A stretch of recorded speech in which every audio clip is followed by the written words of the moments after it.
Oh, we've just got some new juicy Switch 2 leaks. Let's get into it. I'm Blazed OK.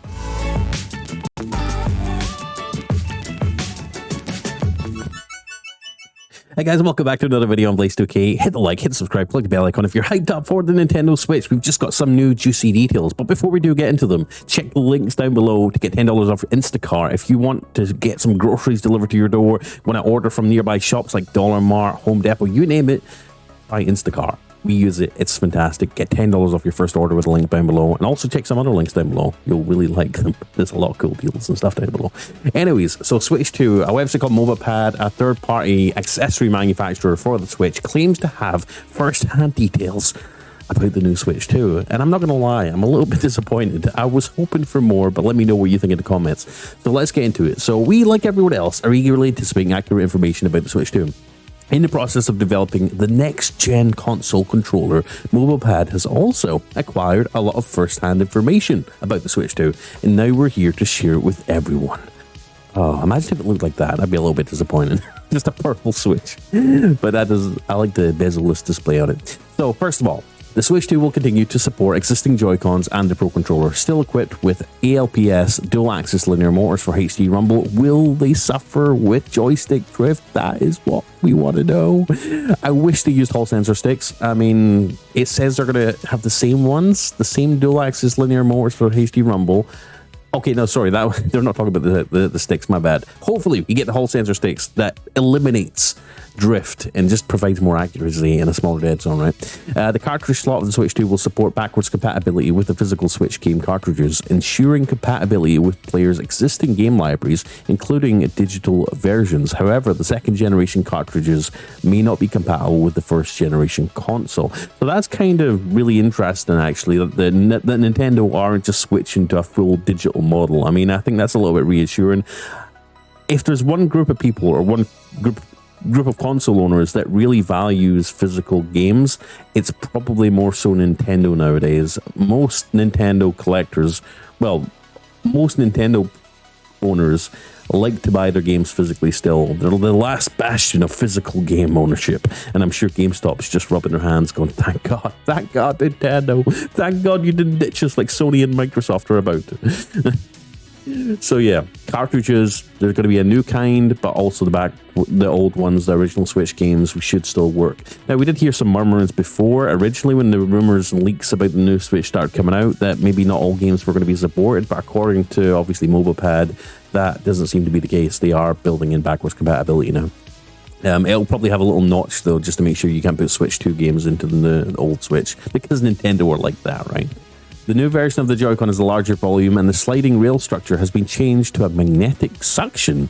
The SL and SR buttons are metal buttons. Okay. Magnetic suction is achieved through electromagnetic suction technology. Talk about over engineering. Do you think Nintendo are going to go that far to improve the rails? Controlled by electric current. It's worth noting that in addition to the L, ZL, R, and ZR buttons on the sides of the Joy-Con controller, a third button has been added on both the left and right sides. Additionally, below the home button on the right Joy-Con, there's an additional function button, so there's going to be an extra button as well below the home button.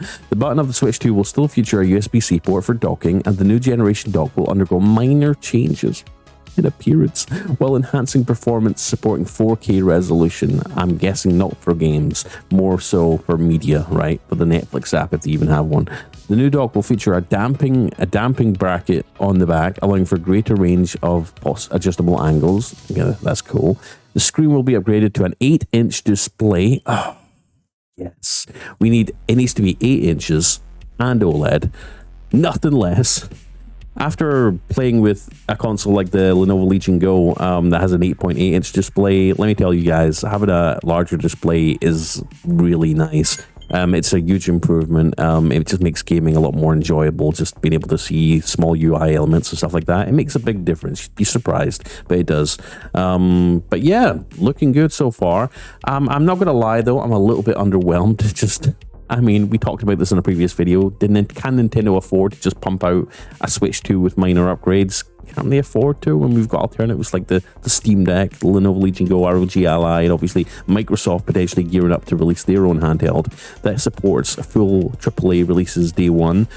instead of having to wait for a port like Nintendo used to do. Like I said, if Nintendo are going to be successful, I really think they have to hit it out the park with something completely brand new, kind of like what they did with the Wii, and obviously the Switch when it first came out. But now there's so many alternatives that do what the Switch does, and in fact, to be honest, do it better. Can Nintendo afford to just give us a little minor bump? I mean, we've been waiting years and years for this new Switch. Will a little performance bump and a little, minor changes to the case, will that make it worth going out and buying this thing? I guess if you're like hardcore first party Nintendo games, I guess you'll have to, right? So brightness sensor, rail, so that's basically the original Switch. It's going to be very similar. These are just some of the hardware information. These are just some of the hardware information we've got, and not the full extent. From a hardware perspective, the Switch 2 inherits the dual mode feature of the predecessor, continuing Nintendo's conservative approach. And we really mean conservative approach to hardware. It never used to always be conservative. It used to really go for broke when it comes to like getting some exciting new hardware, right? I mean, look at the Wii U. Yeah, it was a bit of a flop, but I mean, come on, being able to play games on the sofa with a hand, it was like a step towards handheld gaming, right? They can do it if they really want to, and I've got a feeling the Switch 2 isn't going to be as successful as the first one, but we'll see. Let me know what you think in the comments. Reflecting on Nintendo's history from the original FC to the groundbreaking Game Boy series, followed by the NDS, 3DS, and Wii U, and finally the Switch, the company has always adhered to the concept of crafting unique entertainment experiences. But this could be the first new generation of Nintendo console that is not unique. That might have to fight for some market share. We have every reason to believe that Nintendo will bring more innovative gameplay to the Switch 2 as seen in the advancements in the controller design. For example, what functions will the third button on the side of the controller serve? What special features will the additional button below the home button offer? There is much room for imagination, and while we don't know yet, there are certainly new features and gameplay innovations to anticipate. We welcome everyone to join us in speculating and discussing. And they're obviously actively developing next-gen console peripherals, aiming to provide customers with better product experience as soon as possible. And here's some of their existing hardware that they obviously sell for the current Switch. So let me know what you think in the comments down below. Should we trust Mobapad? Are you a little bit underwhelmed? Obviously, it is going to have a performance bump over the last Switch. According to Mobapad, it's going to have minor changes, maybe a larger screen. Not sure if it's going to be OLED. Yeah, I hope it is. 8 inches and OLED would be awesome. Again, it looks like they're going to go and be conservative with the whole, the custom UI with Nintendo Online. They're not bringing back Virtual Console. They're making too much money off subscriptions. We're not going to get true emulation like we used to have. And they're going to be competing again. I've said it again and again. They're going to be competing with other handhelds now, like the Steam Deck, ROG Ally, Lenovo Legion Go, Neo, GPD, you name it, the list goes on, that do support game releases on day one. All right, brand new games, new game franchises, day one. They get all the updates that the console and the PCs get. Nintendo are going, if you get a Nintendo, the new Nintendo Switch 2, you are going to have to wait for games to be ported over. So if you're impatient and you like games day one, when a new game is coming out, like Starfield, for example, you're not going to get it on the Switch day one. You have to wait and just pray and hope that it gets ported to the new Switch. Whereas if you get a Steam Deck, you'll get it day one, right? Or an ROG Ally, whatever new handheld. So yeah, it's. I'm hoping it works out for Nintendo. I really do. But like I said in the last video, is it too little, too late for Nintendo? Is this enough to fight back market share and really compete with the big players like Nintendo, like PlayStation, Xbox, and Steam, or Valve, sorry? I don't know. Let me know in the comments what you think.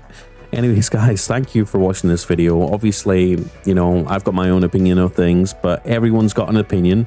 If you don't like mine, that's okay. Let me know why you don't like my opinion down below in the comments. And awesome. I want to foster that discussion down below. Anyways, if you want $10 off your Instacart order, like I says, go check out Instacart. Do yourself a favor. It's really handy. We use it on a weekly basis for groceries. It's just super handy to have. And you can get $10 off your first order by clicking the link down below. Also, click the like, click subscribe, click the bell icon. And if you want to support everything I do on YouTube, consider clicking join and becoming a member and joining all our wonderful members. Or clicking the link in the video description to become a member too. And you'll be supporting everything I do. And also, you'll get your name in every video going forward. Anyways, peace out. I'm Blaze2K. Bye.